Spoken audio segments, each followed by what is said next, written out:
Alguns dias atrás, eu fiz uma oração para Deus para que Ele me mostrasse onde eu ainda precisava ser curada. E Ele começou a ministrar no meu coração sobre o medo. E eu comecei a lembrar quantas vezes o medo me paralisou. Quantas vezes o medo de desistir, o medo de parar, de fazer algo que às vezes não fazia mais sentido para mim.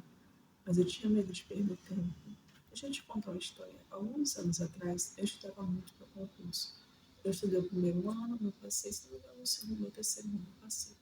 E eu tinha uma mentalidade que eu pensava o seguinte: eu preferia perder assim de, não sei, 100, 200 posições do que chegar bem perto e não conseguir. Eu pensava, pô, desculpa a palavra, mas eu pensava, se eu ficar longe, né, se eu não passar, eu já sei que eu sou lenta. Agora, você chegar bem pertinho e não conseguir, encurtando a história, foi justamente o que aconteceu. Eu passei na prova, mas não consegui passar na segunda etapa, que era uma etapa física. E eu sabia que ali eu poderia entrar com um recurso, tem várias coisas burocráticas que podem ser feitas. Mas assim, enquanto eu fazia o exame, o Senhor começou a ministrar no meu coração que o que Ele tinha para mim era bem maior. E eu comecei a perceber, né? Na realidade, eu já tinha percebido. Aquilo ali não fazia mais sentido para mim. Aquilo ali não tinha nada a ver com a pessoa que eu estava me tornando. E hoje eu vejo que realmente o que o Senhor tinha era muito maior e muito melhor para mim. Eu não falo isso de um lugar de certeza ou de segurança. Porque sim, há muitas incertezas e há muitas inseguranças. Porque é a vida. A vida é assim.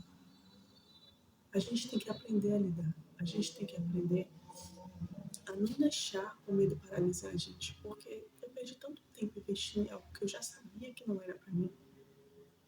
Mas eu continuei insistindo, insistindo, insistindo, mesmo aquilo dali não fazendo mais nenhum sentido para mim. Não sendo o que eu realmente gostava, o que eu realmente queria, sabe? E isso me lembrou de uma história que tinha um moço, né, que ele era um atleta muito bom.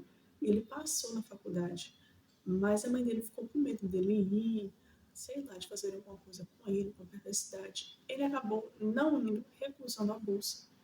No fim das contas, ele terminou na rua, se misturou com mais companhias e perdeu um futuro que poderia ter sido brilhante, porque teve medo. Então, o medo, sim, pode paralisar muito a nossa vida. O medo pode nos fazer desistir de coisas grandes, não ser suficiente. Tem gente que tem medo até de ser bem-sucedido. Então, assim, isso é normal ter medo, mas não deixe o medo te consumir.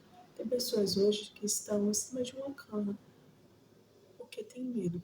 Claro que isso entra ansiedade, depressão, mas às vezes a pessoa tem medo de levantar para tomar um banho, acha que não consegue. E aí fica a pergunta: como vencer o medo? Eu aconselharia você a tomar passinhos de bebê. Quando o bebê começa a andar, é um passinho atrás do outro. Por exemplo, uma pessoa que não consegue levantar para tomar banho. Ok, ela não consegue levantar, mas deixa uma caixinha de lenço umedecido do lado dela. E aí ela vai se limpando, no segundo dia já deixa um balde, aí ela vai se limpando, até que de fato a pessoa consiga se erguer para tomar um banho. E assim a gente tem que fazer para vencer o medo. Você não precisa dar passos largos. Você pode também, mas talvez isso só te traga um medo ainda maior. Então, pouquinho em pouquinho, você vai vencendo o seu medo.